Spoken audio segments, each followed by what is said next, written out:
Ce soir-là, il est près de 23 heures.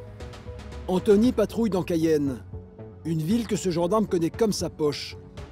Il en est à son 4e séjour en Guyane, en 15 ans de service. Ça commence à chauffer, ok, ça marche. Ok, Jumiron, c'est parti. À tout à l'heure. Ouais, donc on va à Balata, au chinois de Balata. Il y a un individu apparemment éméché qui a balancé des canettes en verre et il a balancé ça sur la voiture d'un riverain. D'accord. Donc c'est le monsieur là qui a sa voiture qui apparemment qui a une vitre brisée. Donc on va essayer de régler ça, de trouver l'individu. Non, il n'y a pas de description, il n'y a rien. Le chinois, c'est le nom donné à une supérette de quartier, ouverte tard le soir. On y vend de l'alcool et de nombreux problèmes éclatent aux abords de ces commerces. Les gars, vous préparez vos casques si jamais, hein, si l'ambiance pue. Hein. Comme c'est la veille de week-end ou le week-end, ils en profitent pour consommer un peu d'alcool et ça arrive que ça dégénère. Attention, ça va être à gauche. Hein. Anthony et son équipe arrivent sur place. Sur le sol, des débris de canettes de bière. Et les esprits sont toujours échauffés. Est-ce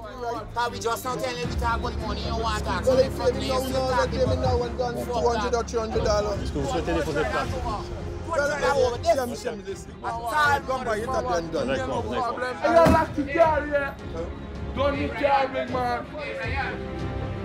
Difficile pour les gendarmes de calmer les agresseurs. Non, non. Ça te dit mot, ça te fucking dit mot, ça te dit mot. Pas venir bluff moi, hein. Il s'en va. Pas venir bluff moi, hein. Il s'en va. Pas venir en lettre fucking casse tout à l'heure. Attends, motherfucker, venir en lettre tout à l'heure. Attends. On sent qu'ils sont énervés là. Hein. Oui, tout à fait. Oui, ça revient très vite. Les tensions remontent très rapidement. Hein. Donc, il faut rester vigilant et faire bien attention à l'environnement. Vous avez des dégâts là? Il faut une bouteille, mais une bouteille est là. D'accord. Les dégâts ne sont pas très importants, mais Anthony tient à poser une question. Moi, je vous demande si vous avez quelque chose dans le coffre ou la voiture. Quelque chose? Je vous demande, oui, s'il y a quelque chose. Non. Non? Montrez-moi, oui. Anthony ne pose pas cette question par hasard. En Guyane, tout peut très vite dégénérer. Il y a quand même un coupe-coupe. La plupart des gens ici ont des coupe-coupe. Donc, ils s'en servent pour le travail tous les jours. Donc, on va dire qu'ici, ça fait partie de la normalité. Et parfois, ça peut déraper et s'en servir pour autre chose. Tout à fait, oui. Donc, ce qui arrive de temps en temps, donc effectivement, comme ils l'ont sur eux, c'est très facile de s'en servir contre quelqu'un d'autre hein, dès que les tensions montent. Hein.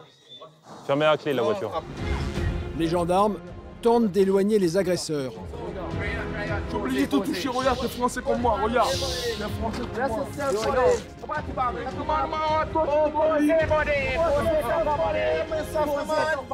Monsieur, il va venir avec nous, c'est tout. Ok, y a pas de souci, J'ai rien à me plaindre, tu sais. Vous restez juste là le temps qu'on éclaircisse la situation, d'accord? Ok? Vous arrêtez de bouger, vous restez là, vous vous calmez. Ok? Je suis venu en vacances. Pourquoi tu veux me chercher?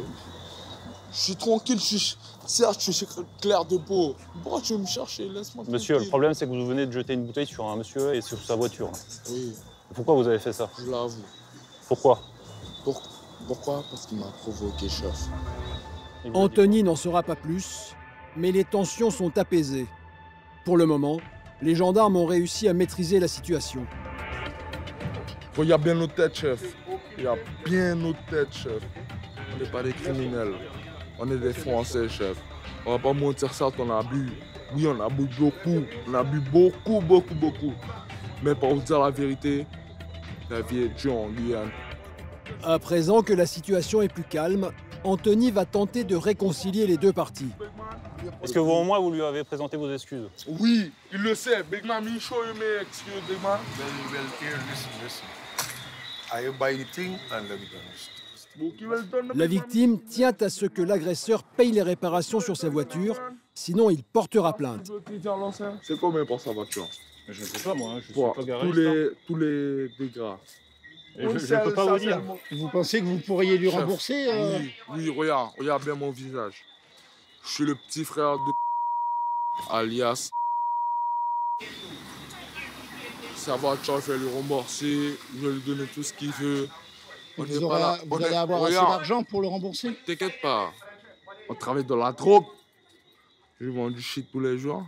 Et combien vous arrivez à gagner Par jour, par mois? Enfin, Par jour? Ouais. Vous voulez que je vous dise la vérité? Sur 20 grammes de coke, vous savez combien on gagne par jour? Non. 80 €, chef. 80 €. Regarde bien dans la caméra, regarde mes yeux. 80 €, chef. Les gendarmes relèvent l'identité des deux agresseurs. Le problème qu'il y a eu avec la voiture, ça va se régler, ok? Nous, on a les garanties. Je sais où tu habites. Si tu payes pas, tout simplement, bah, il y aura une plainte contre toi. Ok? La victime a obtenu gain de cause. C'est le jeune lanceur qui paiera les réparations de sa voiture. L'incident est clos.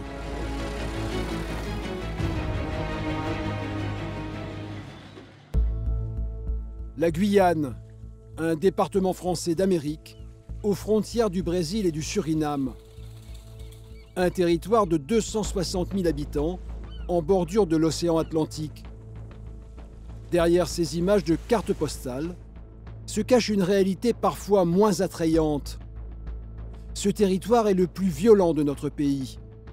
Chômage, misère, immigration illégale, trafic, le cocktail est explosif. À Cayenne, le centre commercial fait partie des zones à risque. Les boutiques sont souvent victimes de vols et de cambriolages. Depuis plusieurs mois, une bande sévit dans la région et dévalise les commerces. Cette nuit-là, François est en patrouille.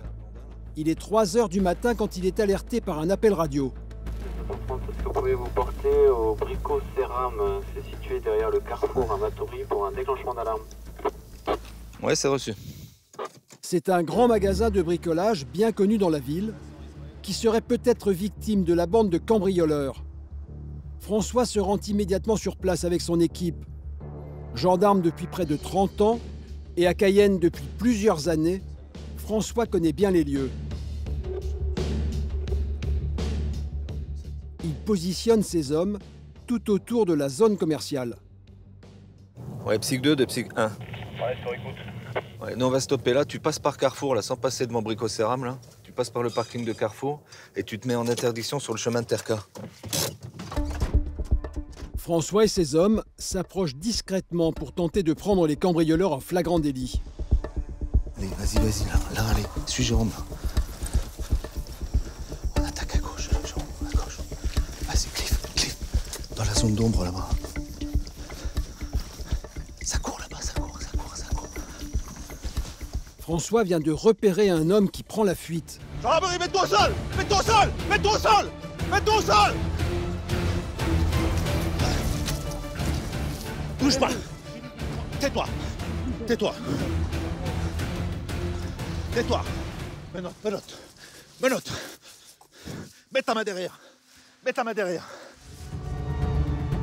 Cet homme est un des cambrioleurs. A-t-il encore des complices à l'intérieur? François veut le savoir tout de suite. Est-ce que t'es tout seul? Réponds! Est-ce que t'es tout seul? Non. Les autres sont où? Les autres sont où?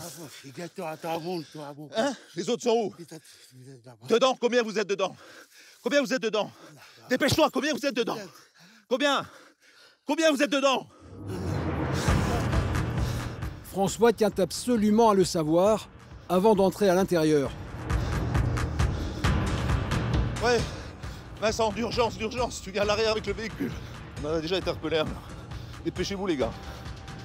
Faut faire vite, hein. Oui, parce qu'on sait pas combien ils sont dedans là. Cliff, y a rien d'ouvert là? C'est tout fermé, bien. C'est en soulevant ce volet métallique que les cambrioleurs ont réussi à se glisser dans le magasin. Il y a peut-être des mecs dedans encore. Ouais, c'est possible, ouais. Et comme c'est attaqué, il a pas fait tout seul. Ou ils sont déjà partis, ses collègues, ou ils sont toujours à l'intérieur. On a vu le matos qu'il a mis, c'est pas à lui tout seul qu'il a réussi à lever le rideau. Ouais. Combien y a-t-il encore de voleurs à l'intérieur? François ne le sait toujours pas. La palpation elle est faite? Non, pas encore. Et il faut le questionner les gars, il faut lui demander combien ils sont à l'intérieur là. Il parle que taki-taki, il m'a dit. Vas-y Cliff.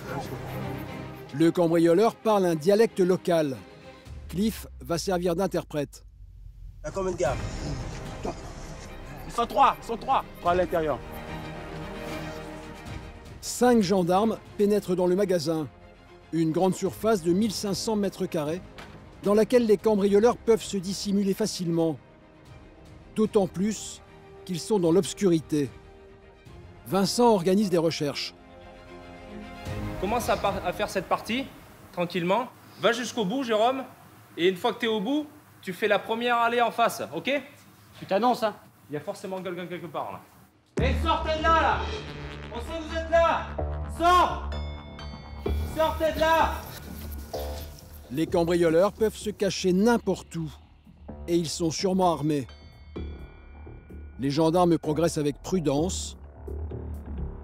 Pendant qu'une équipe balaye le sol, Gus, lui, prend de la hauteur. Avec quelque chose? Non, rien du tout.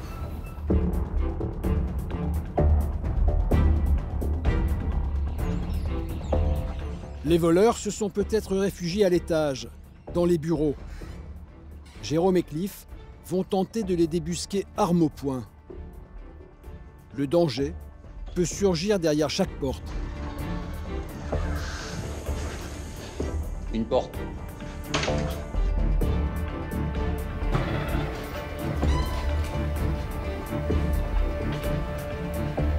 Personne, pour le moment.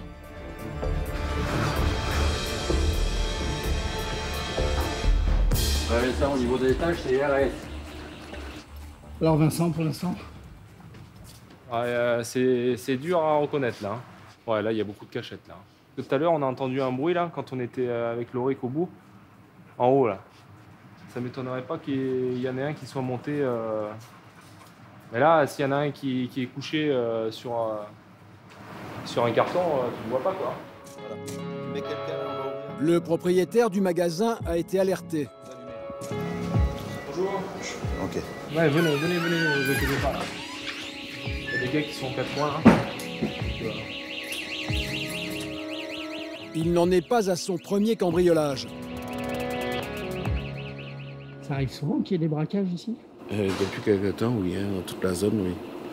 Ah oui, ça c'est clair. Bon. Ouais, parce qu'il y a pas mal de choses à voler, là. Absolument, ça c'est clair. Et chaque fois, il faut le réoutillage, ils viennent prendre des débroussailleuses, de l'électroportatif, c'est un peu ce qui... Allez, Loric, tu montes dessus, là? Bah, c'est simple. Vous savez bien le piloter. Il va monter dessus. Et si vous pouvez faire toutes les allées les unes après les autres.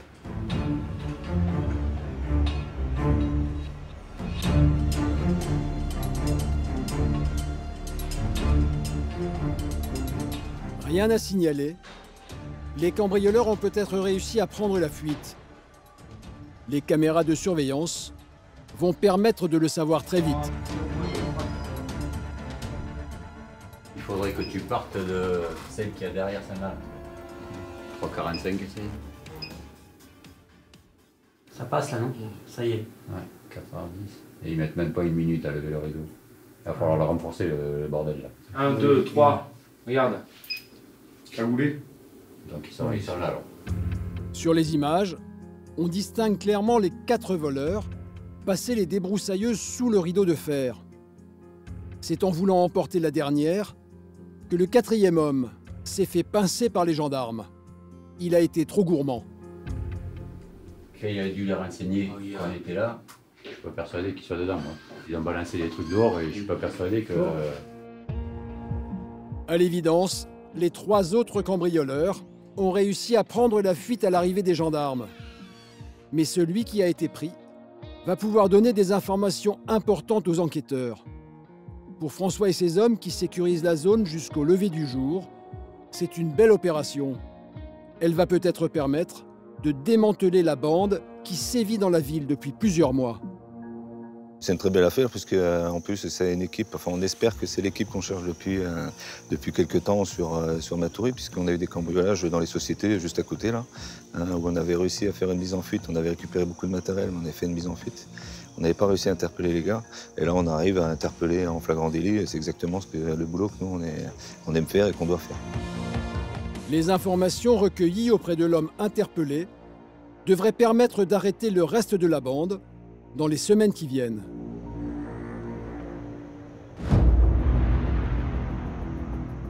En cette fin d'après-midi, c'est l'antenne du GIGN qui est mobilisée. Le GIGN, le groupement d'intervention de la gendarmerie nationale. Des hommes surentraînés, spécialistes des opérations dangereuses. Ludovic, le capitaine, briefe ses hommes. Donc tout ce que je peux vous dire de manière certaine, c'est qu'a priori ils sont 3, a priori ils sont armés, c'est 3 Brésiliens, ils ont déjà commis un meurtre de sang-froid il y a 3 jours, donc voilà, c'est pas du petit calibre. J'ai pas de spécificité du Théo à savoir quelle taille fait l'appartement, tout ce que je peux vous dire c'est que c'est l'appartement numéro 24, qu'il est situé au premier étage et que c'est dans une cité pourrie, c'est tout ce que je sais. C'est donc un meurtrier que les hommes de l'antenne GIGN vont chercher. Et ils ont peu de temps pour se préparer. Selon leurs informations, cet homme devrait tenter de quitter la Guyane le soir même. Il faut faire vite. La problématique sur une intervention comme celle-ci, c'est que quand on part sur une domiciliaire classique, on va toujours faire des reconnaissances préalables pour connaître le modèle de la porte, pour être sûr et certain de l'adresse, savoir un petit peu dans quel environnement on va se situer. Le problème des interventions comme ça, c'est que là, sous le signe de l'urgence, on n'a pas le temps de faire une reconnaissance préalable, donc on va être obligé un petit peu de se jeter dans la gueule du loup sans savoir totalement ce qui nous attend.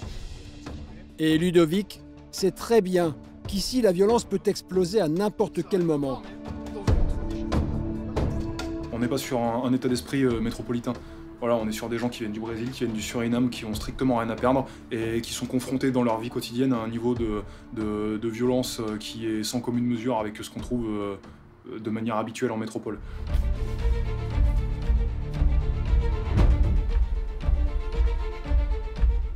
Dès leur arrivée dans la cité, les gendarmes savent qu'ils ont été repérés. Vite, vite, vite, vite, vite, vite, vite. Allez les gros, allez, allez. Il nous a vu, on y va là.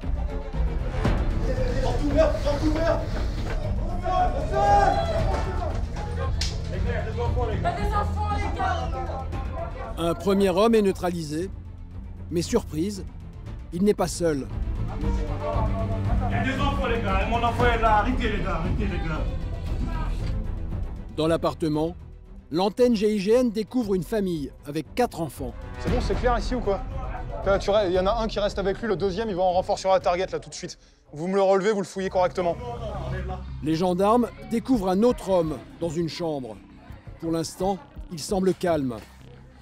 Mais l'antenne veut d'abord confirmer l'identité de l'homme qui a été menotté. S'agit-il du tueur qu'il recherche? Tu t'appelles Tu t'appelles comment? Tu le connais le nom que je viens de te donner là ou pas?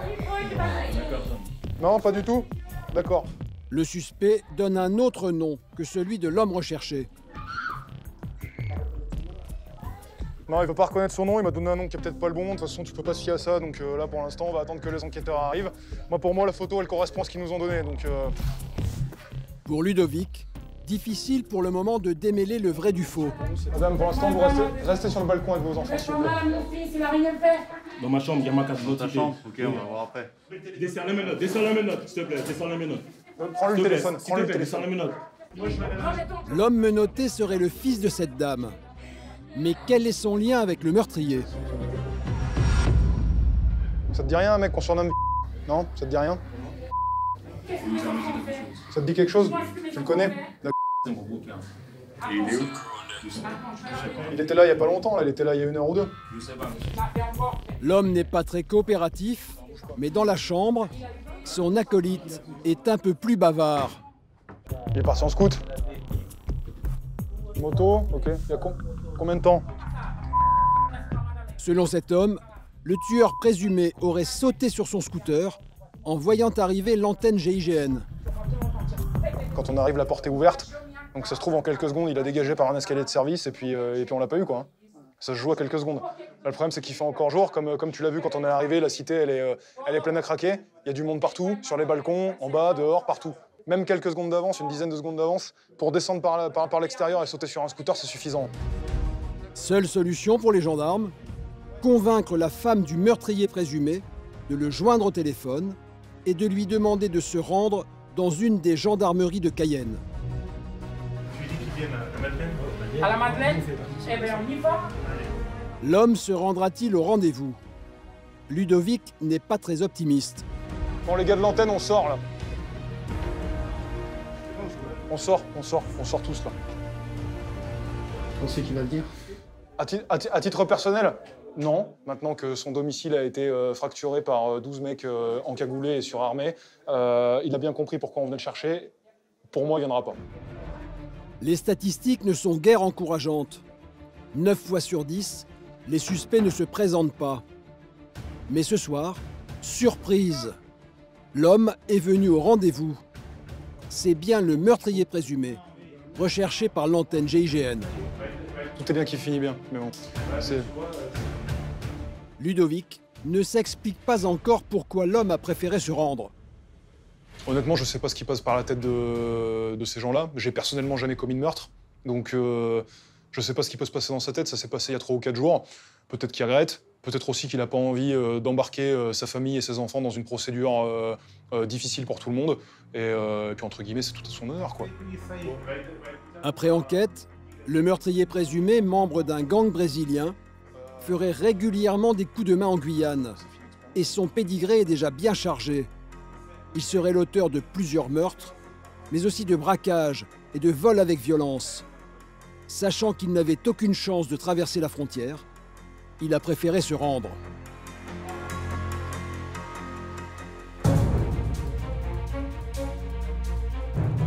À Cayenne, comme dans toute la France, le week-end, la fête et la consommation d'alcool provoquent souvent des violences auxquelles les gendarmes doivent faire face. Bagarres, conflits conjugaux, oui, il m'a frappé. C'est pas pour la première fois. agressions, vols. Restez là, qu'est-ce qui s'est passé? Ça peut qu'être tout le monde lâche, hein. À partir du vendredi soir, les gendarmes savent que leurs nuits seront bien remplies. À la gendarmerie, François vient de recevoir un appel. Ah. Qui c'est qui est avec moi là? Le taser, il est où là? C'est bon, ok, bah, il va prendre le HK. Allez, on y va, il y a un déclenchement. Un déclenchement, car il y aurait une bagarre à la sortie d'une boîte de nuit. Mais pour le moment, François n'en sait pas plus. J'ai un différent familial à Cognou-la-Miron, c'est rue Champ de Cannes, pas loin de la boîte de nuit, merde. Ouais, tu peux répéter l'adresse là? Champ de Cannes, mais où? Rue Champ de Cannes, pas loin de la boîte de nuit. Ouais, mais c'est chez les Haïtiens, ça. Les Haïtiens, François les connaît bien. Il est souvent appelé à intervenir dans leur quartier. Beaucoup vivent en situation irrégulière et sont connus pour avoir le sang chaud. Surtout sous l'effet de l'alcool.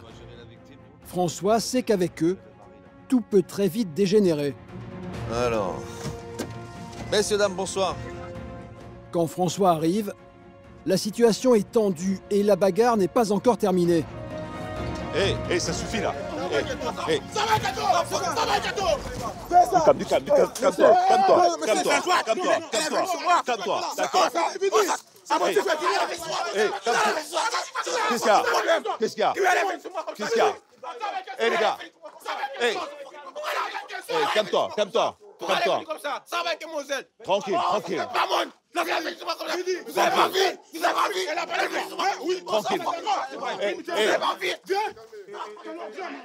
Les Haïtiens connaissent la loi française et provoquent les gendarmes. Moi, j'ai plus d'arrière. Pas un mot. Qu'est-ce qu'il y a? Ne me bouge pas. La loi française, on a vu. Hé les gars, vous parlez à personne, vous restez là, vous bougez pas. Là, comme ça. Mais tu là, récupère-moi la gazeuse là. Pêche-toi. Appuie à partir de là. Gazeuse, flashball, François prévoit les gros moyens, car les agresseurs sont en surnombre. Ça peut vite être dangereux pour nous. C'est pour ça qu'on travaille à nombreux, qu'on n'hésite pas à récupérer l'autre patrouille et qu'on travaille le plus nombreux possible, en plus dans des quartiers sensibles comme ici. Non, lui, il vient chercher, il vient foutre la merde, lui. Foutez-le là-bas, il vient chercher que la merde, lui. Il est saoul. Ouais, mais il va se calmer parce que sinon on va l'emmener, nous. Non, mais... La situation est toujours sous tension, mais François peut maintenant interroger la jeune femme pour savoir ce qui s'est réellement passé. Bon, ça y est, on peut s'expliquer, madame? Oui, madame. Vous tapez pas sur la voiture, okay, d'accord? Mais je m'en fous, là, je suis énervé, là. Bah, oui. Bon, du calme, madame, parce que sinon on va pas y arriver, là. Qu'est-ce qui s'est passé là? J'ai rien fait. Mon copain, il a commencé à me frapper ici. Juste parce que pourquoi? Pour rien. En fait, je veux dire pour rien parce qu'on n'a pas eu de problème. Vous voulez déposer plainte contre lui? Oui. On plainte contre le mec qui m'a battu. Qui c'est qui a fait ça? Qui c'est qui a fait ça? Mon copain. Ouais, mon copain, mon ex, on va dire maintenant. En Guyane, les violences conjugales ne sont pas rares. Elles sont 2 fois plus fréquentes qu'en métropole. Ce que vous allez faire, vous allez partir à l'hôpital, vous allez voir un médecin, il va vous faire un certificat médical, qui vous fasse un certificat. Ma gueule, souvent non. Je ne suis pas médecin, madame. Moi, je le vois bien. Mais par contre, il faut que le médecin le constate. Il va constater les blessures. Demain, vous allez à la brigade de Macouria et vous venez déposer plainte.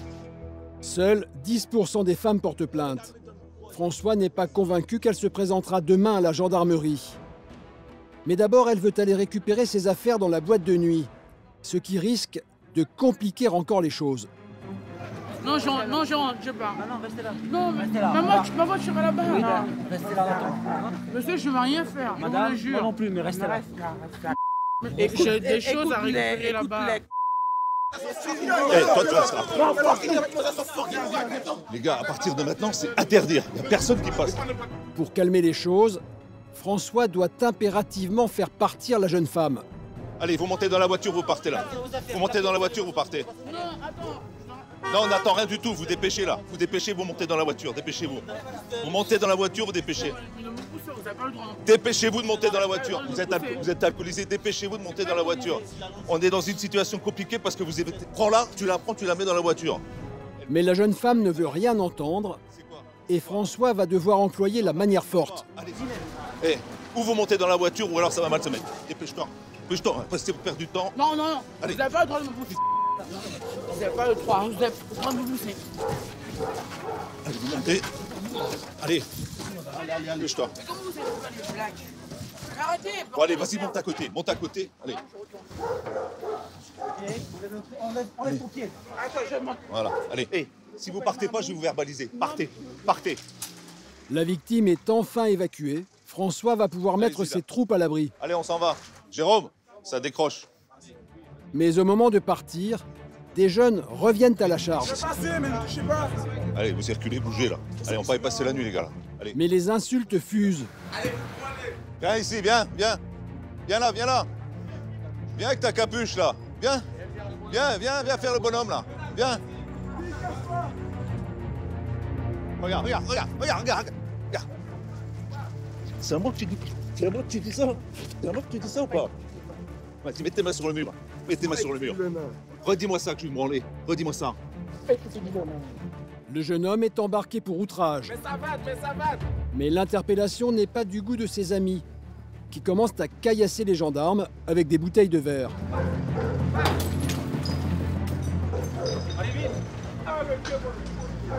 Allez, avancez. Hein. Après 45 minutes sur place, François compte ses effectifs. Tout le monde rentre à la gendarmerie. On est là? Ouais. 1, 2, 3, 4. C'est bon? Le jeune interpellé est âgé d'à peine 16 ans et il est déjà habitué à ce genre d'altercation avec les gendarmes. Pourquoi tu les insultes, les gendarmes? Je sais pas, moi. Tu sais pas pourquoi tu les insultes? Je suis con. Je réfléchis pas, en fait. Ce jeune homme va pouvoir réfléchir pendant sa garde à vue à la gendarmerie. Bonjour, messieurs, dames. À Cayenne, un mal endémique frappe tous les week-ends. Bonsoir. Les tapages nocturnes. Vous avez assisté à notre intervention pour un tapage, c'est ça? On nous a appelé parce qu'il y a trop de bruit là. On peut voir l'organisateur, s'il vous plaît? Et plus on boit, plus on entend moins. Depuis ce matin, c'est comme ça. En Guyane, c'est toujours la fête. Soirée tapage. Quel plaisir. L'alcool coule à flot et les voisins ont bien du mal à dormir. Tout le monde se plaint ici là, mais personne ne dit rien. Il y en a marre, sérieusement, il y en a marre. Et c'est pas pour qu'on puisse m'emmerder chez moi. Ce soir-là ne fait pas exception. Anthony, 15 ans de service et depuis 3 ans en Guyane, est appelé par des voisins excédés dans un des quartiers un peu chauds de la ville. C'est un quartier où on a déjà été pris à partie plusieurs fois, donc des jets de bouteilles sur les véhicules. Donc c'est pour ça qu'on évite de s'y rendre à un seul équipage. Et comme ça, avec 2 équipes, ça prévient ce genre de risque. En quelques minutes, les gendarmes arrivent sur place. Tu te gardes dans la rue principale. Tu restes au véhicule. La gazeuse, elle est de ton côté, Georges?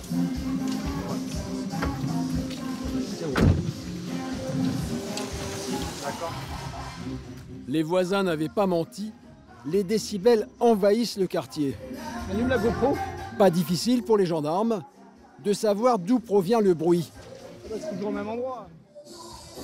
Bonsoir. Bonsoir, c'est la gendarmerie. Baissez la musique. Coupez la musique.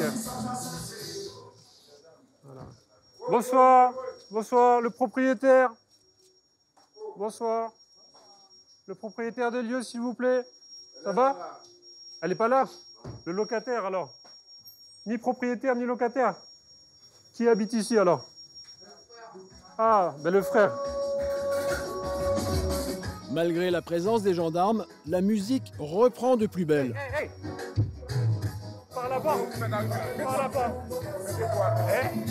Mettez-vous à côté dehors. Laisse la musique. Laisse la musique déjà. Mais comment vous faites arriver là? Laisse la musique, je vais t'expliquer. Comment je suis rentré. Je vais t'expliquer comment je suis rentré. Mettez-vous à côté. Non. Mettez-vous à côté. Déjà, non, alors déjà, tu me dis pas comment je dois faire. On va aller tous les deux, tu vas me chercher tes papiers, et tous les deux, on va aller à côté. Mais une invitée ne l'entend pas de cette oreille. C'est pas comme ça encore chez les gens comme ça. On sait, c'est quoi la loi? Moi, le mandat, c'est où? Tu sais Vous rentrez comme ça chez les gens? Oui, on rentre comme ça, c'est une intervention de la gendarmerie, c'est Oui, normal. mais pourquoi? Pourquoi? Parce qu'il y a du tapage. C'est quoi des tapages? Vous savez ce que c'est du tapage? Non. C'est qu'il y a trop de bruit. Il y a les voisins qui appellent parce qu'il y a trop de bruit autour. Anthony essaye de reprendre le contrôle de la situation. Voilà.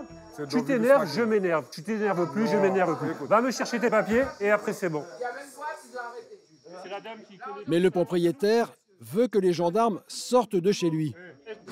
Allez. Vous m'attendez à côté de la baïa? Non, je vous attends ici et vous allez me chercher les non, papiers. Ici, c'est la maison. Ici, je ne suis pas dans la maison. Tu m'as pas présenté les papiers de la maison.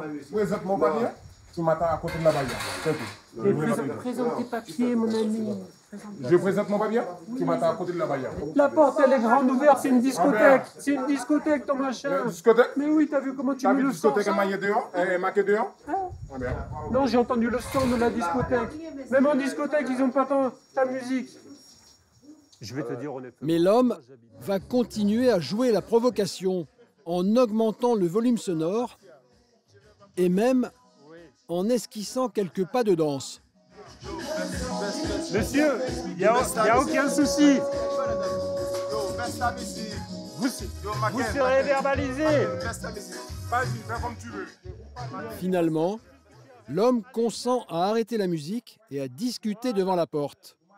Mais il reste toujours de mauvaise foi. Je te dis que tu m'attends ici. Là, c'est chez moi. Oui, non, mais Ici, tu l'as c'est dit chez 10 moi. fois. Tu l'as dit 10 fois, je l'ai compris. Ah, mais pourquoi tu comprends? Tu restes au fond de la maison toujours. Tu veux que je déconne? Tu veux que je plaise la tête? C'est quoi le souci? Le souci, c'est la musique qui est trop forte. Ça, tu comprends? La musique, c'est un souci? Oui. Et pas pour moi, j'habite pas là. C'est pour les gens qui habitent à côté. C'est quoi les gens? C'est quoi ton nom? C'est quoi qui vous appelle? C'est une voisine ou bien? C'est compliqué avec toi. Hein. Tout est compliqué. Allez. Je vous présente mes papiers. Il n'y a Ben, pas de souci pour ça. Voilà. Ou Moi, je vais savoir. Oui. Si c'est une voisine qui vous appelle, il n'y a pas de souci. C'est normal, hein. Ça peut arriver, ça dérange la voisine. Mais parmi tous mes voisines, je dis... Je ne sais pas. Je ne vais pas vous mentir. L'homme fait tout pour ne pas présenter ses papiers. Pour une raison simple, sans doute est-il en situation illégale. Il finit quand même par donner son nom. Alors, c'est monsieur comment? Et le prénom? Voilà. Ça marche. Allez, bonne soirée. Alors, il s'énerve comme ça souvent? Je pense que c'est surtout dû au fait que ces gens-là ne sont pas forcément titulaires d'une carte de séjour. C'est une personne d'origine haïtienne. Et donc, c'est ça qui... Voilà, ils ont du mal à donner leur pièce d'identité. Donc voilà. Après, nous, ce qu'on souhaite surtout, c'est faire cesser l'infraction. Donc, ce qui a été le cas, ils ont coupé la musique. Et puis voilà. Après, si jamais on est amené à revenir ici, on va verbaliser. Et voilà. La musique était forte. Ouais, la musique était forte. Là, le monsieur vient de remettre la musique. Donc voilà, il va falloir y retourner. C'est sans fin. Ça peut être sans fin. Il faut savoir faire preuve de patience. Dis-lui juste de baisser, c'est trop fort. Dis-lui juste de baisser, c'est trop fort, s'il te plaît. Okay. Anthony a finalement réussi, avec beaucoup de diplomatie, a ramené le silence dans le quartier. La musique, le son, nickel. Reste à la platine, toi. C'est mieux parce que lui, il est... Allez, salut. Les voisins vont pouvoir terminer la nuit dans le calme, mais ils craignent de devoir faire encore appel au service de la gendarmerie le week-end prochain.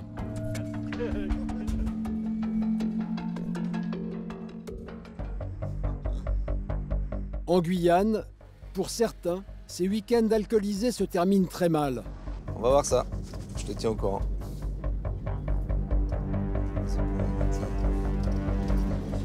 Un mec qui est ivre au bord de la route entre Cayenne et Macouria. Donc tu vas en face. Des piétons alcoolisés qui titubent sur le bord de la route et qui se font renverser par une voiture. Un grand classique du samedi soir en Guyane. La mortalité sur les routes du département est énorme. Quelques secondes plus tard, François aperçoit l'individu signalé.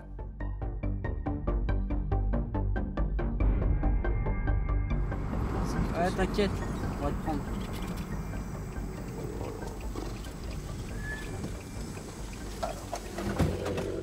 Monsieur, bonsoir. Mets-toi derrière lui, couche. C'est un contrôle du camp. Qu'est-ce qui se passe, monsieur? Non, en fait, je suis à pied, j'habite après le pont du Larivot. Où ça? À quel endroit? 500 mètres juste après le pont du Larivot. À Belterre. Belterre dans les cases à droite, là? Ouais, à droite, ouais. Ok, restez là. Vous avez consommé beaucoup d'alcool, là? Pas trop. Ouais, un peu, quand même. En état d'ébriété sur la route, cet homme est en danger et François veut le mettre en sécurité. Vous avez beaucoup bu ou? Non, même pas.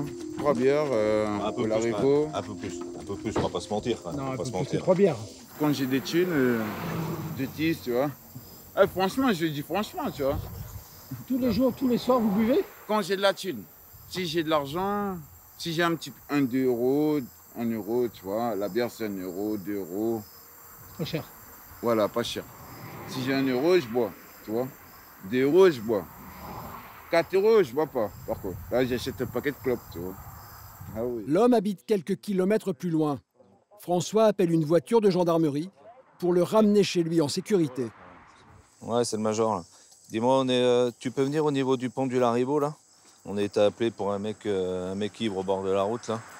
Et il habite juste après le pont, là, si tu pouvais le déposer, là. Ok? On t'attend. C'est dommage que vous fassiez écraser, monsieur, hein? Ah, j'ai connu beaucoup de potes qui sont morts ici, là. Hein. Ah oui. Ils se sont fait écraser? Ici, là? Oui, en scooter, ouais. La voiture de gendarmerie vient d'arriver. L'homme va rentrer chez lui, sain et sauf.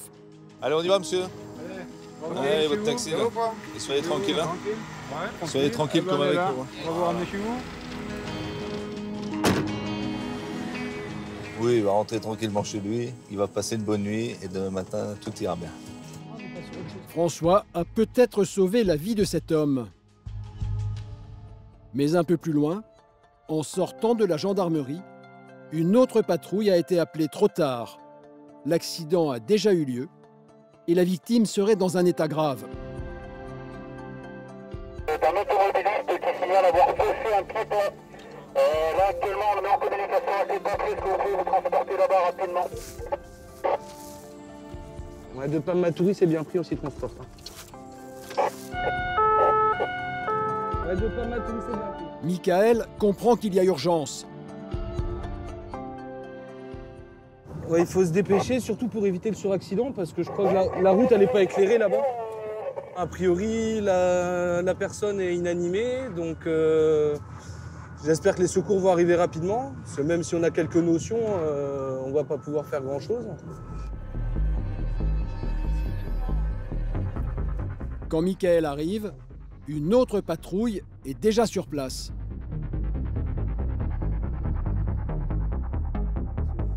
La personne animée, elle est où? Elle est là? Ok, c'est bon.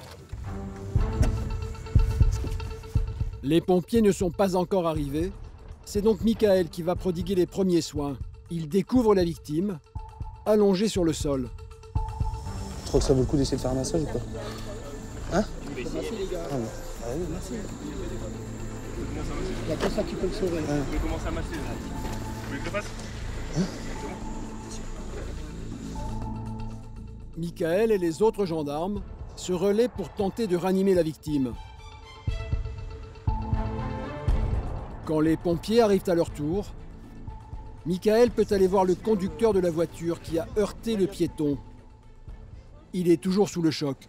Bonsoir. Bonsoir. C'est vous qui conduisiez? Oui. Qu'est-ce qui s'est passé? Voilà, il était au milieu de la rue, j'ai essayé de le couper. D'accord. Et je l'ai pris en plein fouet, sur le côté, en plein fouet. D'accord. Le choc, il a eu lieu là? Qui c'est qui a déplacé la personne? Non. Personne l'a déplacé? Personne l'a déplacé. Il a été projeté... Voilà. Le conducteur venait à peine de sortir de chez lui. Qu'est-ce qui s'est passé? Il était au milieu de la route. Et quand je venais, je ne l'ai pas vu. Il était sur son vélo à côté. Et en arrivant tout près, j'ai vu quelqu'un et j'ai essayé, je lui ai tapé dedans. Et ce qu'il y a, c'est que c'est pas bien éclairé. C'est pas bien éclairé. L'état de la voiture témoigne de la violence du choc.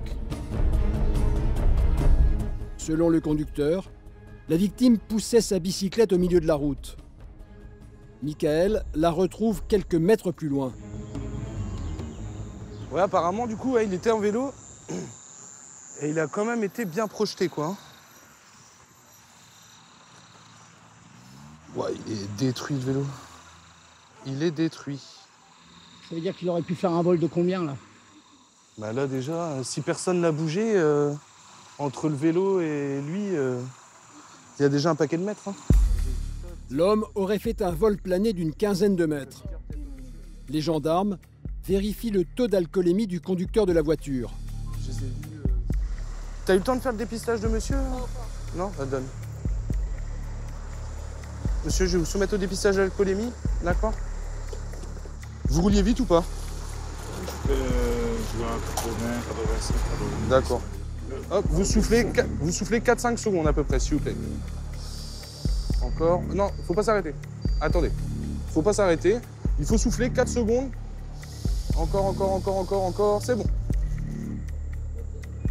0. C'est négatif, donc tant mieux. Oui, donc tant mieux déjà. Une bonne chose pour le monsieur, malgré ce qui vient de lui arriver. Le monsieur est tout autant victime, même si malheureusement, c'est lui qui sera responsable de l'accident. Le cœur de la victime ne repart toujours pas.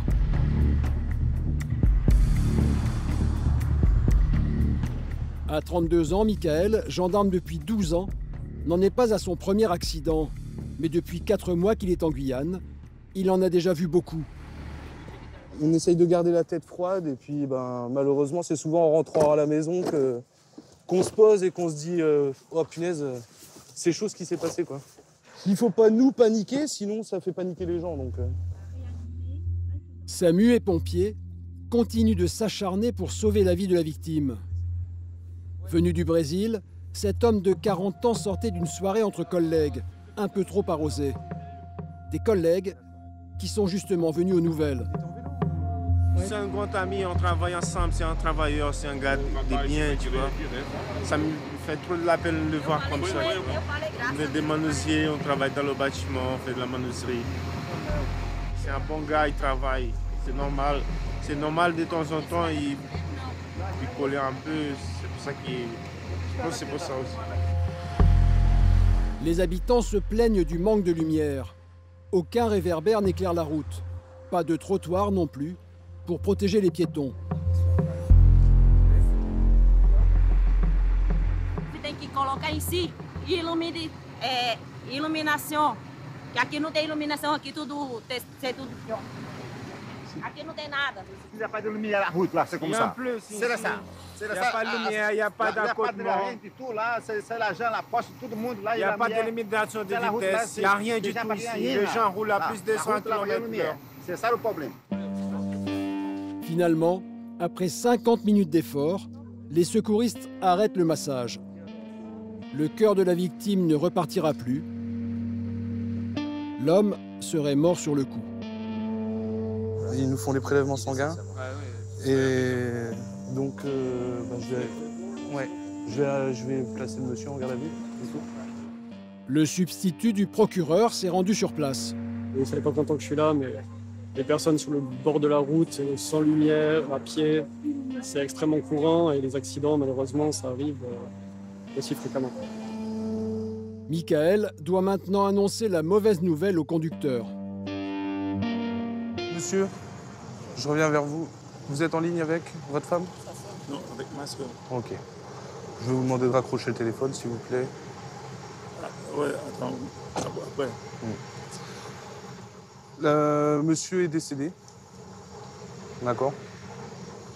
Donc, monsieur, afin de garantir vos droits et tout ça, vous êtes placé en garde à vue pour homicide involontaire. La garde à vue est faite pour s'expliquer sur les circonstances de l'accident. D'accord? Ça ne veut pas forcément dire que vous irez en prison. D'accord, monsieur? Hein? Vous avez le permis de conduire? Oui. Oui. Est-ce que vous voudrez voir un médecin? Ça va. Moi, je pense qu'il vaut mieux. Hein? Ok. Déjà, asseyez-vous. Déjà, ça ira mieux. D'accord? Hop là, pardon. Hop. Le conducteur sera jugé dans quelques mois. Il risque une peine de 10 ans d'emprisonnement. Mais de nombreux éléments vont plaider en sa faveur. Et notamment les analyses post-mortem du sang de la victime, qui montreront qu'il était bien en état d'ébriété au moment de l'accident.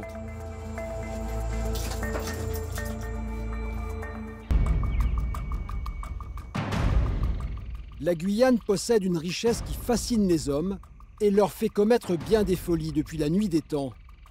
L'or. Des gisements qui sont exploités de façon légale par l'État français, mais qui attirent également de nombreux chercheurs d'or illégaux. On les appelle les garimperos. À la recherche de la moindre pépite, ils n'hésitent pas à détruire la faune et la flore locale. Toutes les rivières sont infestées de fioul, de mercure et de métaux lourds. Une terrible catastrophe écologique. Les gendarmes sont chargés de chasser ces chercheurs d'or et de mettre un terme à leur activité. Ce matin, à Matoury, une quinzaine d'hommes sont prêts à partir en mission dans la jungle. Le commandant donne ses dernières consignes. Le nom de l'opération: Anaconda. Le but pour la mission aujourd'hui, comme toutes les anacondas, c'est d'arriver, de poser au plus près des moteurs, de casser ce qu'on peut casser immédiatement, de faire une fouille sommaire, et on s'arrête là. Après, on se projette sur une autre zone pour essayer de multiplier le résultat. En avant. Armes lourdes, grenades, les opérations contre les garimperos sont toujours dangereuses. C'est risqué de façon de manière, tout ce qu'on engage comme mission en forêt, il faut partir sur le principe qu'à n'importe quel moment, on peut se retrouver face à un comportement armé, enfin une attitude armée, et puis d'aller à l'extrême. Donc, mieux on est préparé, moins il y a de surprises. En moins de 30 minutes, les hommes arrivent au cœur de la jungle amazonienne, le poumon de la région. Et ils ne tardent pas à tomber sur des mines d'or illégales, creusées à la pioche par les garimperos qui ont pris la fuite en entendant les hélicoptères. Même s'ils ont, je pense, une veine, ils ont un bout de veine. Ils étaient sur le bon filon. Pour creuser ces filons, les chercheurs d'or dévastent l'environnement. Ils ont coupé la forêt en deux. Là, ils ont coupé la montagne en deux. C'est d'autant plus impressionnant. Et en fait, vous avez toute une chaîne, franchement, qui a été coupée sur toute la longueur. Plus un seul arbre et une énorme tranchée sur plusieurs centaines de mètres. Les gendarmes vont détruire ces mines illégales. Les artificiers prennent l'opération en main. Ces granulés sont des explosifs puissants. Reliés à un détonateur, ils vont détruire toutes les galeries. Le mélange d'explosifs qu'il y a dans les tubes d'exhale, en fait, ça génère un très très fort effet de poussée, ce qui fait que ça va écrouler toute la paroi dans le puits qui se trouve juste à côté. Ce qui fait que le puits après sera détruit. S'il y avait une personne qui était à côté, au moment de l'explosion, on ne le retrouvera pas. Voilà, ça me d'être simple. Avant la mise à feu, 4 coups de sifflet bref. Durée de la mèche lente, 3 minutes 20. Donc à partir où vous aurez entendu le coup de sifflet, le temps qu'on rentre, on se met tous à l'abri. Mise à feu! C'est parti, c'est en train de se consumer. Il nous reste 3 minutes 15 avant que ça explose. C'est largement suffisant. Les hommes ont tout intérêt à se mettre à l'abri.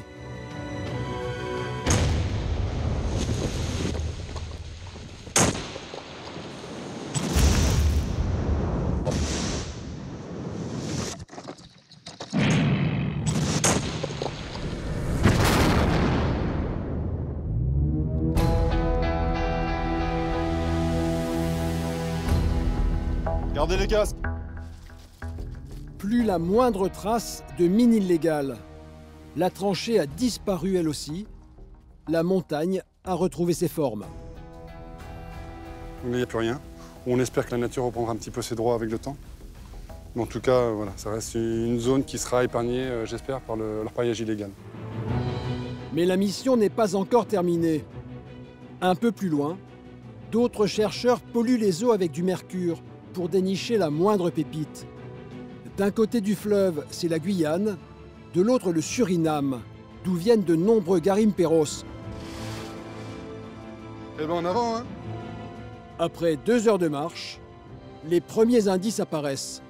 Ça doit repailler en amont parce que quand on voit la couleur de l'eau, c'est ça qu'on appelle une eau turbide. Donc une eau remuée pour faire soulever les alluvions et récupérer la masse argileuse pour après la récupérer sur les tables de levée.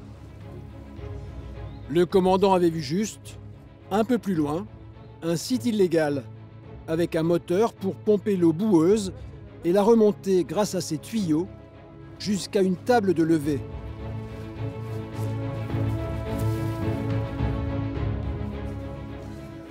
Et les tapis sont toujours là. Donc la table de levée, le principe de la table de levée, en fait, c'est de récupérer l'alluvionnaire. Et au final, par gravité, l'or va rester piégé dans les tapis. Et c'est à partir de là, en fait, qu'ils vont faire couler le mercure dessus pour que l'amalgame se génère, se crée. Au total, ce sont des kilos de mercure qui sont jetés dans la rivière tous les jours. Une catastrophe pour les animaux et pour les hommes. Comme le poisson, en fait, lui, assimile le mercure pour manger, à partir d'autres poissons, notamment. Donc, ce qui fait qu'il accumule les quantités de mercure nocifs pour la santé, déjà pour lui, et puis nous, lorsque nous les mangeons.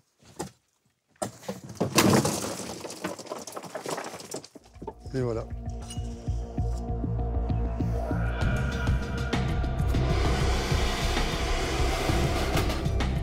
Il ne doit rien rester. Toute l'installation doit être intégralement détruite.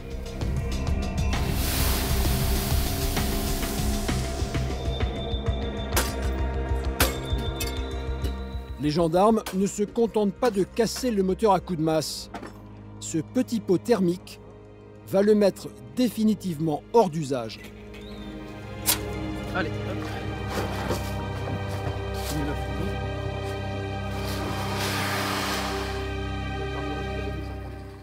Si je dis pas de bêtises, c'est quoi? C'est près de 3000 ou 8000 degrés, je sais pas, la fusion. Du fusion du métal. C'est hallucinant ce que ça peut dégager. En quelques secondes, le moteur est fondu, impossible à réparer. Quand les garimperos reviendront, ils ne pourront jamais le réutiliser. Mais les gendarmes soupçonnent les chercheurs d'or d'avoir caché un deuxième moteur dans la rivière. Quand on est arrivé, tu avais les petites bulles d'huile qui remontaient. Donc il doit être par là. Pas que ce soit trop profond quand même, parce que si c'est trop profond, on va galérer. Faut essayer de le sortir, hein. Ouais. Faut le sortir. Je vais essayer d'accrocher un morceau de corde surtout. Et on va demander à l'hélico de le tirer. Le moteur est bien là. La manœuvre va pouvoir commencer. Ouais, on va décoller, on arrive. C'est noté, on t'attend. Donc l'abordage, ça sera par la barranque, hein, par la barranque pleine d'eau. En quelques secondes, l'hélicoptère arrive sur place.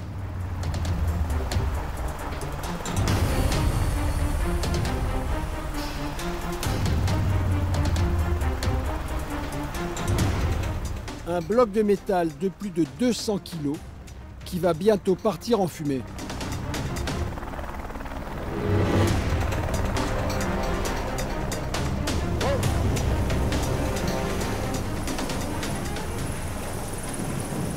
Il est bon, hein? Il est très très bon. Ça valait le coup quand même d'amener l'hélico. Ouais.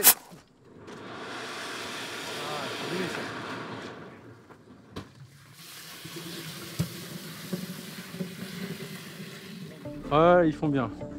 Une bonne mise en place. Et ouais, ça font bien. Un peu plus loin, les gendarmes découvrent le camp des chercheurs d'or. Par ici.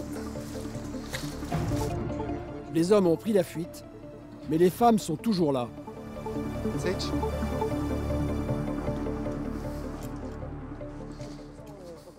Comment va? Bem? Calma. E quanto tempo você está aqui? Uma semana? 4 meses. E você? 20 dias. Ouais. 20 jours, une semaine et 3 mois, 4 mois. Ces femmes viennent du Suriname et du Brésil. En situation irrégulière, elles tiennent la cuisine et assurent l'intendance.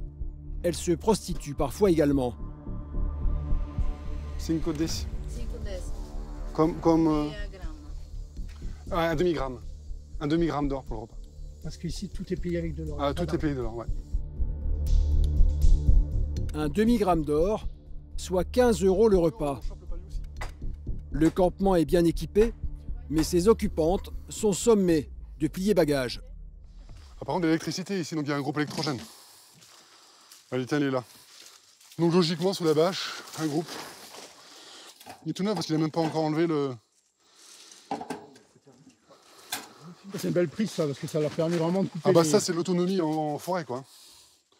Un groupe, carburant. Un groupe électrogène flambant neuf que la tenancière a acheté une fortune. Você sei. Sim. Sim. Pois é. Eu cheguei aqui agora, eu sozinha. Isso... Eu vendo isso daqui, eu não tenho como sair. Eu sozinha. Sim. Entende, mas não é possível. Sim, é possível. Não. Quantos filhos tem? Eu tenho 2 filhos. Aonde? Aonde? Boa Vista. Okay. Des enfants au pays. Donc leur principal objectif, en fait, quand ils viennent ici en Guyane, c'est gagner de l'argent pour faire vivre la famille. C'est clair et net. Voilà, on a affaire à des gens qui sont des gens lambda. Hein, il n'y a pas du tout le sens de la criminalité en eux. Ils sont simplement là pour essayer de s'en sortir, gagner un petit peu d'argent et ramener ça au pays. Le commandant comprend la situation, mais il n'a pas le choix. On va le mettre dedans. On met à l'envers. Ouais, comme ça. Voilà, on va cramer. On fera une perche pour sur le coup. Va falloir partir maintenant. D'accord? Faut y aller, faut partir. L'orpaillage clandestin rapporterait plus de 350 millions d'euros au Garimperos chaque année. Un trafic auquel le gouvernement veut absolument mettre fin. Là, ce qu'il faut, c'est rester un petit peu pour qu'elle n'y retourne pas tout de suite pour récupérer des trucs. Faut pas qu'elle soit en danger en fait. Ouais. Souvent, en fait, c'est ce qui se passe. On met un feu et ils attendent qu'une chose, c'est qu'on parte pour tout de suite essayer de revenir récupérer le moindre truc qui peut se comprendre. Mais à côté de ça, t'as toujours le risque d'explosion. Opération Anaconda réussie. Les gendarmes ont mis un coup d'arrêt au trafic dans la région. Bon ben voilà. Hein. On rentre du boulot. Mais ils savent que c'est un travail de fourmi, car la Guyane compterait plus de 500 camps d'orpaillage illégaux, comme ceux qui ont été détruits aujourd'hui. À Cayenne, la soirée se termine pour les gendarmes. Mais Michel et son équipe vont devoir faire face à une scène de ménage aux proportions inhabituelles. Quelques minutes après avoir pris sa patrouille, le gendarme reçoit un appel qui va le faire sourire. Ouais, psychotouriste, j'écoute. Ok. C'est pourquoi? D'accord, ok. On y va. Un conflit peut être rendu explosif à cause de l'alcool. Dans les 99% des cas, il y a un mélange d'alcool, voire de stupes, qui fait que les gens passent à l'acte. C'est dans le quartier brésilien que la dispute a eu lieu. Les pompiers sont déjà sur place. Les traces de sang sont impressionnantes. Elles conduisent les gendarmes jusqu'à la victime. Bonsoir, monsieur.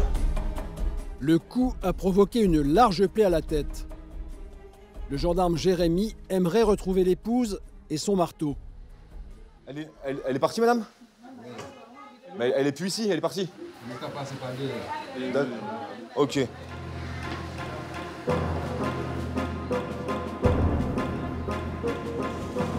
Les gendarmes fouillent la maison.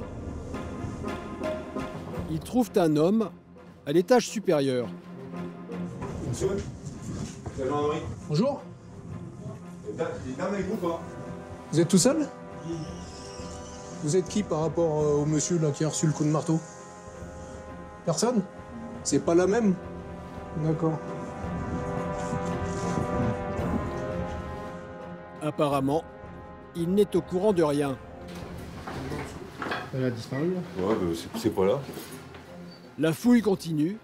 Intérieur, extérieur, tout est passé au peigne fin. On va se fermer ça. Poulailler. Ouais, c'est un poulailler. Hein. Je me demande s'il n'y a pas un descriptif de sa femme quand même.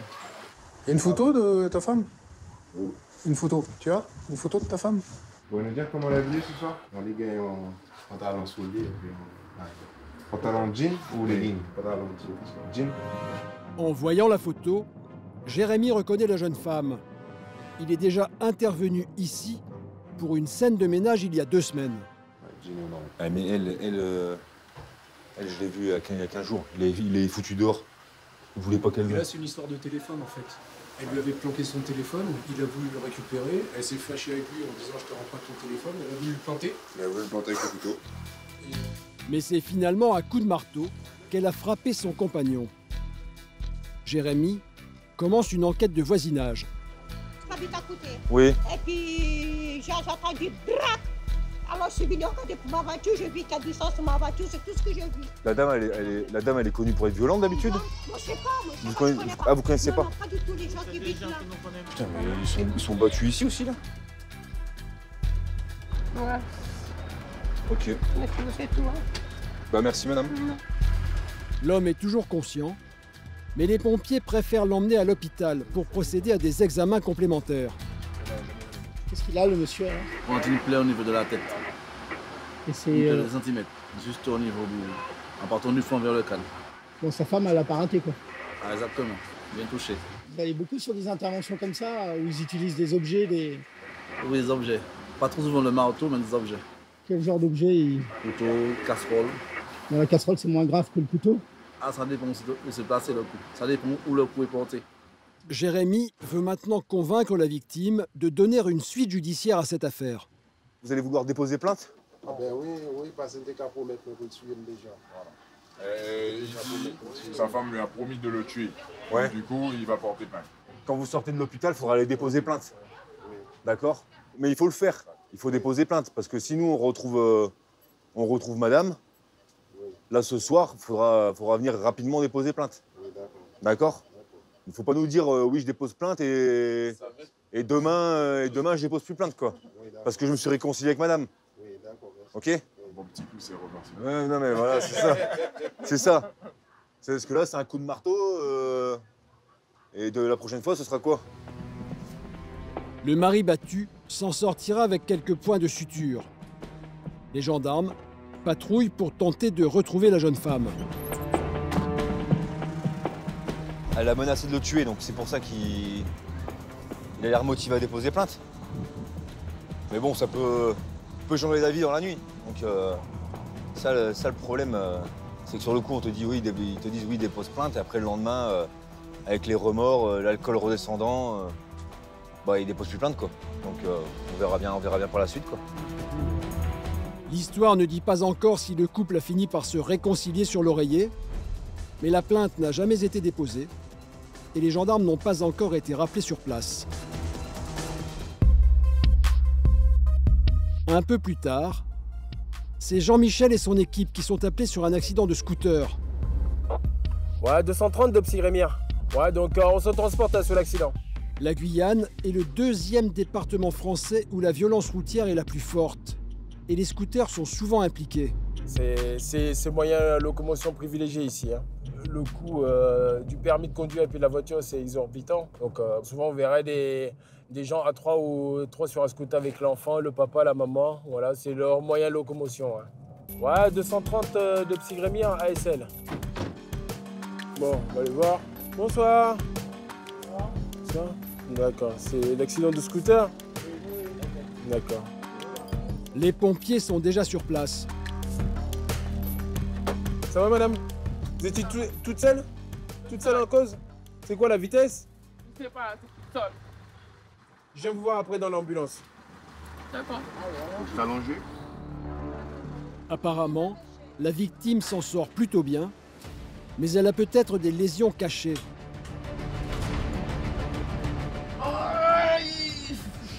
Respirer normalement. C'est rare, madame. Votre mari, il est pas là? Lui, il dort. Ah, il dort? Non. Tu es tombée toute seule? Toute seule. Tu as glissé?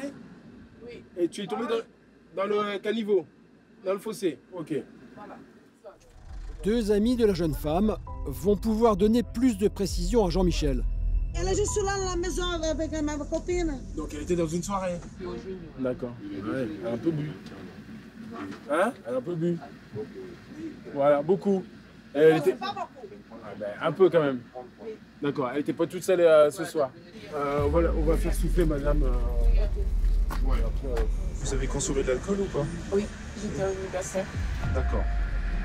Je vais vous faire souffler. Allez-y, je vous laisse souffler. Oui. Je vais entendre un petit clac. Allez-y. Soufflez fort. Soufflez fort, soufflez. Mais la jeune femme fait semblant de souffler, Non, il faut souffler, madame. car elle craint sans doute d'être positive. De toute façon, si vous n'arrivez pas à souffler, vous allez à l'hôpital et puis on va faire une prise de sang. Donc il faudra trouver quelque chose. Allez. Vous soufflez juste. Non, là vous êtes en train d'inspirer. Il faut souffler. Voilà, là vous aspirez, vous prenez l'air. Encore. C'est bon. Non, madame, calmez-vous. Mais je souffre, moi. Ouais, mec, c'est pas grave. À se relever, tout ça, et puis il est parti. Voilà. Enfin, au bout de la 4e tentative, C'est positif. D'accord, donc le taux légal est dépassé déjà. Vous avez bu quoi ce soir? 5 bières, je pense. 5 De quoi? 5 bières. 5 bières? Ouais. D'accord. Bon. Ça va donner quoi? Ah, vous pouvez faire l'objet d'une amende parce que vous rouliez, on n'a pas le droit de rouler bourré. Non, quand j'ai conduit, je n'étais pas bourré. Ben, madame, on vient de vous faire souffler. mais pire encore, son assurance ne prendra pas en charge les réparations du scooter. Finalement, le fait qu'elle soit positive, ça a pu causer l'accident? Ah oui, carrément. Donc là, je pense que ce soir, elle faisait, on va dire la course, mais je pense qu'elle a perdu l'équilibre avec l'alcool. Voilà, elle est tombée. Donc les circonstances de l'accident, on ne sait pas. Mais après, c'est récurrent ici. Hein. Pourquoi? Ah bah l'alcool, samedi soir, samedi, alcool, scooter. Je pense que c'est partout pareil. Hein. C'est dur de faire comprendre les gens que si on conduit et si on boit, on ne conduit pas, quoi. La jeune femme est emmenée à l'hôpital. Allez, Lucine, c'est bon? On y va. Les examens médicaux ne montreront aucune blessure grave, mais elle a écopé d'une amende de 135 € pour conduite en état d'ivresse. Un peu plus tard, c'est un autre Jean-Michel qui prend sa patrouille et commence à rouler dans les rues de Matoury quand il remarque une voiture suspecte. Bah lui, tiens, il est bon. Le véhicule roule tout feux éteints. Bonsoir, monsieur. Garez sur le côté, s'il vous plaît. Les gendarmes soupçonnent, là encore, une conduite en état d'ébriété. Vous n'avez pas de phare dans votre voiture, monsieur? Vous n'avez pas de phare? Bah, vos phares sont pas allumés, c'est pour ça qu'on vous arrête, en fait. Si vous circulez sans vos feux. Vous allez où, comme ça? Où ça? À la maison? Vous sortez de soirée, là? Circonstance aggravante, le conducteur roule sans papier. Alors, vous trouvez pas vos papiers, monsieur? Vous avez pas une pièce d'identité, une carte bleue, quelque chose qui puisse prouver votre identité?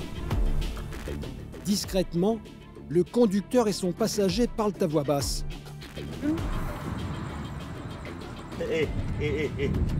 On arrête les messes basses maintenant? Ça, je vous rapporte. C'est clair? Alors. Si, là, c'est quoi ça, là, déjà, là? Vous allez poser ce qu'il y a dans votre sacoche, je vais le mettre sur le toit du véhicule, s'il vous plaît. Ah bah voilà, une carte d'identité. En fait, le conducteur aurait le même nom que son passager, ce qui est quand même étrange. C'est qui en C'est vous, son camarade? Vous posez des questions, monsieur, répondez, ça ira plus vite si vous répondez. Parce que, honnêtement, on est sympa. Il faut répondre. Quand on pose des questions, on répond. C'est vous. Alors, le chauffeur, comment il s'appelle? Vous savez pas? C'est pas votre chauffeur. Vous savez que soit vous jouez le jeu et ça se passe bien, soit vous avez passé 4 heures au poste pour vérification d'identité, monsieur. Les gendarmes, qui n'en sont pas à leur premier contrôle, suspectent le conducteur de ne pas avoir de permis. Vous n'avez pas le permis? Voilà, c'est pour ça que vous donnez de fausses identités. Ça s'est senti tout de suite. Hein. Oui, hein, c'est pour ça qu'on pousse un peu le contrôle. Hein. Bonjour. Monsieur, vous allez venir avec moi, s'il vous plaît? Descendez. Venez avec moi. Posez toutes vos affaires, tout ce que vous avez dans les poches, vous le posez sur le toit. Posez le téléphone aussi. Tournez-vous. Le conducteur n'a donc pas de permis de conduire et il refuse toujours de donner son nom. A priori, ils sont pas en état normal. Là. Donc il y a au moins une consommation d'alcool, voire de stupéfiants. Une deuxième voiture va emmener le conducteur à la gendarmerie pour mesurer son taux d'alcoolémie, de stupéfiants et découvrir également son identité. Quoi, là vous appelez un taxi ou vous appelez un ami? Vous attendez, vous dormez dans votre voiture. Monsieur, quand on boit, on conduit pas. Hein. Donc voilà, trois possibilités. Taxi, famille ou vous dormez en voiture. Le passager, qui lui est titulaire d'un permis de conduire, dit aux gendarmes qu'il préfère attendre sur place pour que son taux d'alcoolémie redescende. Après, on est vendredi soir et samedi soir, donc un peu comme partout en France en métropole, les gens font la fête. Oublient que quand on fait la fête, on ne conduit pas. Et donc forcément, de temps en temps, il tombe sur une patrouille. Voilà, donc là, il a joué, il a perdu. Mais 2 minutes plus tard, Jean-Michel reçoit un appel de la police qui vient d'arrêter le passager au volant de la voiture. Il roulait tout feu éteint. Ouais, suivi par Zulu Autorité, on va à leur rencontre. Ah oui, malheureusement, il y en a qui jouent, et puis qui jouent, qui perdent et qui persistent à rejouer et à reperdre. C'est lui. Hop, Lise Kid, là. On se connaît, nous, non? Bah voilà, pourquoi vous avez repris le volant? J'allais rentrer chez moi. Bah oui, sauf que je vous ai dit que vous n'étiez pas en mesure de reprendre le volant. Donc vous allez rejoindre votre copain, du coup. Conduite en état d'ivresse, le jeune homme va terminer la nuit en cellule de dégrisement avec son copain. On voit que les effectifs des forces de l'ordre saturent le terrain et les contrevenants ont peu de chance finalement de s'en sortir. Son copain qui a été emmené au poste a été contrôlé à 1,40 g. Soit près de 3 fois la limite autorisée. L'homme au t-shirt rouge révélera un taux de 1,11 g, soit plus de 2 fois la limite légale. Il devra s'acquitter d'une amende de 250 € et il peut dire adieu pour un bon moment à son permis de conduire. Depuis plusieurs années, un peu à l'écart de Cayenne, fleurissent des bidonvilles comme celui-ci. Des habitations de planches et de tôles, construites illégalement par des étrangers en situation irrégulière. Des villages dans lesquels les gendarmes sont souvent appelés à intervenir. Il est 17 h quand Vincent commence son service.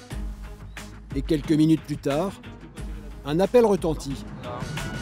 C'est au Manguier, c'est ça? Hein? C'est où exactement? Au Manguier? Il est où le monsieur actuellement là? Il est dans la maison? Il a pris une arme, il a tiré en l'air ou quoi? D'accord. Il y a eu un tapage dans un quartier illégal là. Donc apparemment ils lui ont demandé de baisser la musique et avant de rentrer chez lui, le gars il aurait sorti un fusil, il a tiré en l'air et il est rentré chez lui là. L'usage des armes à feu est fréquent dans ces quartiers. Après là. Après là. Notamment quand ils font des soirées, ils aiment bien prendre les fusils de chasse et faire une petite minute où ils tirent tous en l'air. 230 de Ptigmatourie ASL au Manguier. Quand Vincent et son équipe arrivent sur place, les tirs ont cessé. Bonjour madame, c'est qui a appelé la gendarmerie? C'est vous? Il est où le monsieur là?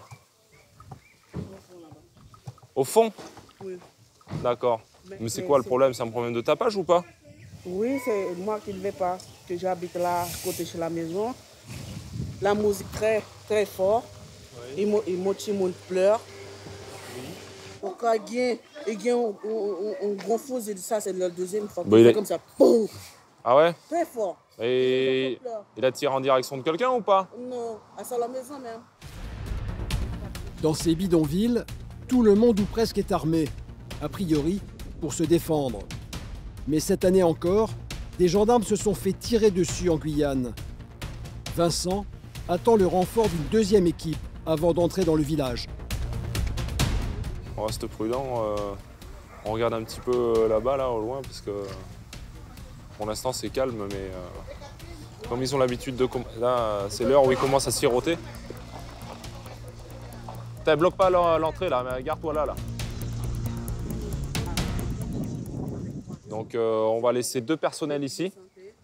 Allez, mon équipe là de mon côté, les autres vous restez de l'autre côté, on reste pas tous groupés là.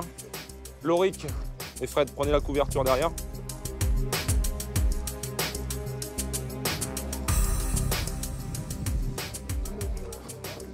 Où ça? La maison verte.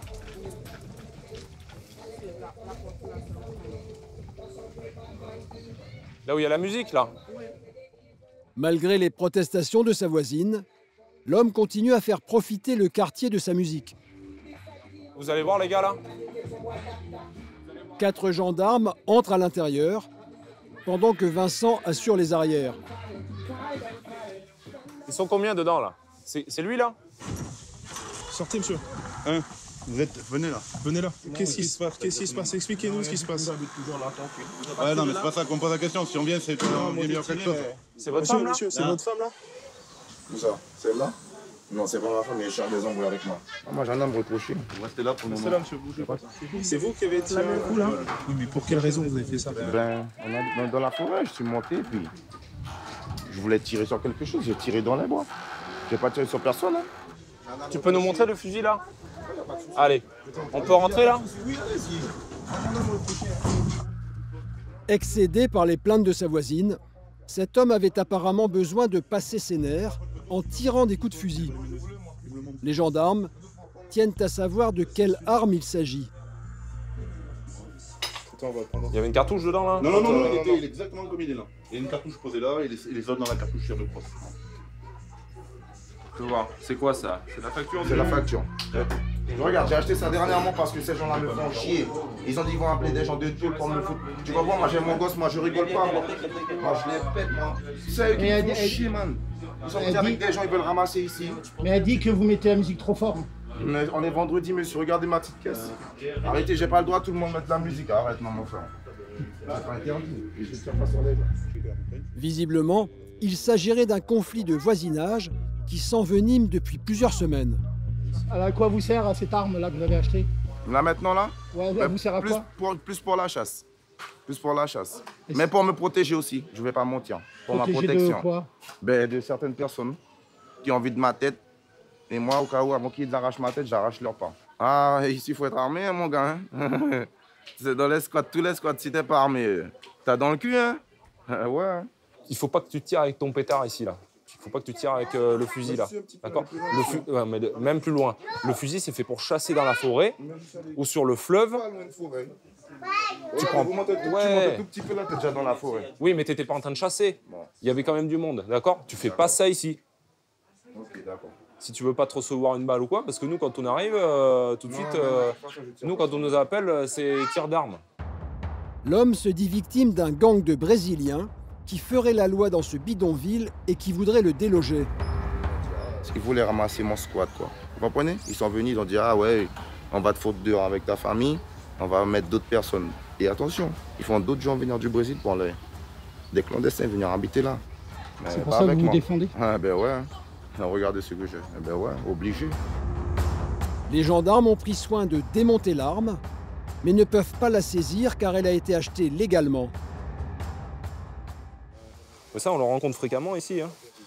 Ça, c'est l'arme de chasse de prédilection de la Guyane. Hein. Un Baïkal, hein, avec un canon, calibre 12. Donc là, qu'est-ce qu'il a là? Du 4, du plomb du 4. C'est quand même assez gros. Et là, il y a une brennette, là. C'est quoi une brennette? Une balle. Une balle. Donc ça fait des dégâts. Hein. Combien tu l'as payé? Voilà, 220 €, ça coûte ça. Tu as juste eu besoin de ta pièce d'identité. Voilà. En Guyane, il peut acheter ça avec sa pièce d'identité uniquement. Il va dans une armerie, il présente sa pièce d'identité 220 € et il ressort avec un calibre 12. Tu peux le ranger, le remonter. D'accord. Ton autorisation pour faire le papier, je te le laisse. Okay. C'est bon? C'est bon. Là, vous allez le ranger où, là, le fusil? Eh ben, sous le lit. Sous le lit, prêt à servir à la prochaine occasion.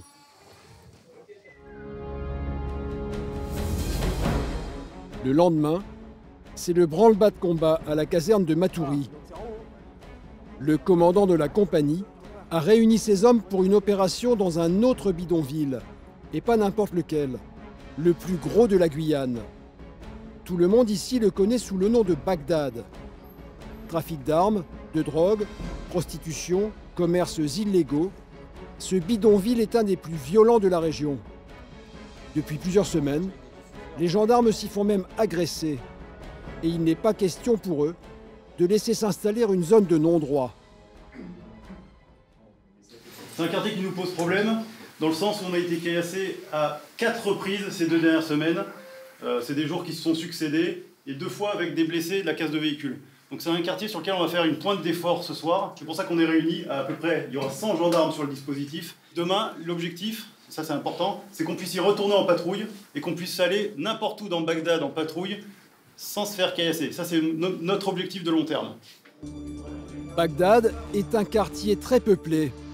Alors les gendarmes n'y vont pas les mains vides. Protection, grenades, armes lourdes. Jean-Michel dirige une des équipes d'intervention. Il faut occuper le terrain, si on ne l'occupe pas, c'est comme partout. Hein. Si on ne montre pas la présence de l'État, c'est les délinquants qui font la loi. Le bidonville est situé à 2 km de la caserne. Les gendarmes arrivent sur place en moins de 5 minutes. C'est là le pays. C'est là. Allez. Allez, les gars. Là, à gauche, gauche. On va resserrer, les gars. Tony, serre-fil. C'est bon, allez, c'est parti. Allez, le psy, on resserre. Tu vas avoir des papiers. Dans la première rue, Jean-Michel repère un commerce illégal. C'est à vous tout ça, là? D'accord, vous avez des papiers? Faut vendre. T'as pas de papier d'identité sur toi? Passeport, t'as? Ouais.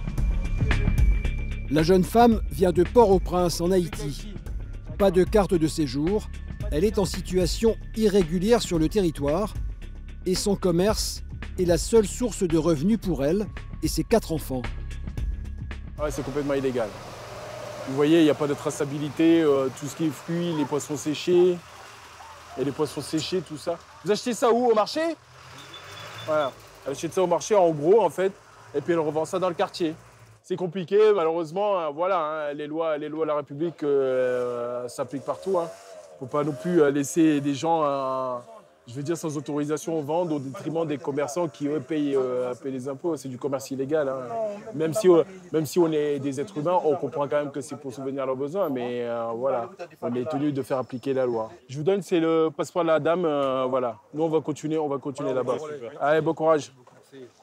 Les hommes des douanes et de l'URSSAF ont profité de la présence des gendarmes pour venir relever les infractions. Le but aujourd'hui, effectivement, étant de dresser une photographie de l'ensemble de ce quartier, essayer effectivement de mesurer tout ce travail dissimulé pour effectivement légaliser leur activité, puisqu'on a besoin aussi dans ces quartiers d'avoir des commerces. Si on les interdit, si on les éradique, la nature ayant horreur du vide, ça va revenir aussi vite. De son côté, Jean-Michel passe la rue au peigne fin. Ah, là, on va contrôler tout le monde, les véhicules qui vont remonter. Donc voilà, c'est tout pareil, hein, on cherche les personnes en situation irrégulière qui peuvent transporter de la drogue, des armes. Ça, monsieur? Ça va? Vous rentrez du travail? D'accord, vous habitez où? Ouais. Vous travaillez où, vous? Ouais, allez-y. Carte de résident jusqu'en 2023, c'est bon. Monsieur, oui, c'est bon. Personne ne doit échapper au contrôle. Bon, prénom, date de naissance. Je suis une... Ils sont pas bons les papiers, hein. C'est 2017. Les personnes en situation illégale sont emmenées à la police aux frontières, la PAF, qui va statuer sur leur sort. Lui aussi, pas de papier? Pas de papier, puis en plus il n'est pas très coopératif, alors qu'on essaie de faire un maximum d'efforts pour que tout se passe bien. Donc là on prend l'initiative, hein, on l'embarque. Et la PAF fera le nécessaire pour contrôler l'identité. Il se rebelle. En fait, il fait en sorte que le temps s'écoule pour que ce soit à son avantage. Et les gens, en fait, ils essayent d'user des fois de nos sentiments pour qu'on soit un peu plus sympathique et puis qu'on les laisse partir. Hein. Mais non. Hein. C'est un petit jeu. Il faut être un peu plus fort psychologiquement qu'eux. Voilà, faut pas se laisser amadouer. On resserre. Ouais. Serré, on relève. Je comprends, vas-y Tony. Va chercher là-bas. Jean-Michel progresse dans les ruelles. Son objectif est de mettre la main sur les jeunes qu'il avait caillassés lors de son dernier passage. Eh les gars, on va dire ça à vos copains, qu'on caillasse pas les gendarmes. Ok? Il faudra passer le mot. Ok? Qu'ici, c'est pas parce que vous appelez ça Bagdad entre vous, là. Bagdad, B13, tout ce que vous voulez. Le ghetto. Mais il est hors de question qu'on fasse des trucs comme ça. Après, je suis un peu étonné qu'ils viennent beaucoup comme ça. D'habitude, c'était des 6 voitures. Et puis là, je vois des grosses camions de l'armée et tout. Il y a un hélicoptère qui tourne là-haut. Là, c'est plus un contrôle. Moi, je pensais que c'était des trucs de drogue qu'ils cherchaient. Et un peu plus loin, Jean-Michel et Jérémy reconnaissent un des jeunes qui les a caillassés 2 semaines plus tôt. Oh jeune, viens. T'étais là sous le caillassage là-bas. T'étais là? Viens, on va discuter là-bas. T'étais pas là la semaine dernière? Hein? T'y étais? Là-bas? Oui, j'y étais. Donc t'y étais? Ok, attends 2 minutes. Attends. T'y étais? T'y étais? Tu étais oui ou non? Oui, t'y étais. Voilà, t'y étais. Ok? C'est bon. Ils sont où les autres? Jean-Michel, vous l'avez reconnu, c'est l'un des participants au caillassage? C'est un des participants qui nous a caillassé il y a 15 jours et qui avait dégradé le véhicule du commandant de compagnie. Et ils sont où les autres? Bah ceux qui étaient avec toi là. Moi, je suis pas garé ici. Hein? Je sais pas. Si, j'étais là, j'étais en face de toi. En face de moi. J'étais en face de toi. Au moment même t'es tombé par terre si tu te souviens. Regarde-moi, tu te souviens? C'est là, moi. Tu te souviens pas? On connaissait pas lui. Mais les gendarmes, eux, n'ont aucun doute et ils vont emmener ce jeune à la gendarmerie. Il n'y avait pas de avoir papier. du temps pour réfléchir parce que là, tu vas être placé en garde à vue pour une durée de 24 heures renouvelable. Donc, plus tu parleras et plus ça jouera en ta faveur. T'es pas bête, tu comprends ce qu'on dit. À toi de voir où est ton intérêt. Si tu veux prendre pour les autres parce que tu donnes pas leur nom, tu donnes pas les identités ou quoi que ce soit, ben, c'est toi qui sera puni et les autres continueront à se promener tranquillement. Le jeune homme va être entendu par l'officier de police judiciaire et Jean-Michel pense qu'il pourrait même faire des confessions. Donc après, c'est comme tout le monde, la garde à vue, au bout de quelques heures, ou même peut-être au bout de quelques minutes, il commencera à parler. Là, il ne veut pas dénoncer les copains. Bon, pour l'instant. Après, ici, c'est comme ça parle facilement quand même. Hein. Pour le colonel, cette opération est un succès. Ça fait 1h30 qu'on est sur le terrain et là, on a pas mal de résultats en termes d'infractions, donc des commerces qui ne sont pas du tout en règle. Là, on a reconnu un individu qui a fait partie du caillassage d'une de mes unités qui était venu faire des contrôles la semaine dernière. Et on est à peu près à 18 ESI aussi, donc étrangers en situation régulière. Donc pour l'instant, un bilan plutôt positif. Merci, embarquez! C'est bon, Laurent? Ouais. Les gendarmes ont montré qu'ils étaient capables de venir en force et de faire leur travail dans ce bidonville, comme partout ailleurs, sur le territoire de la Guyane.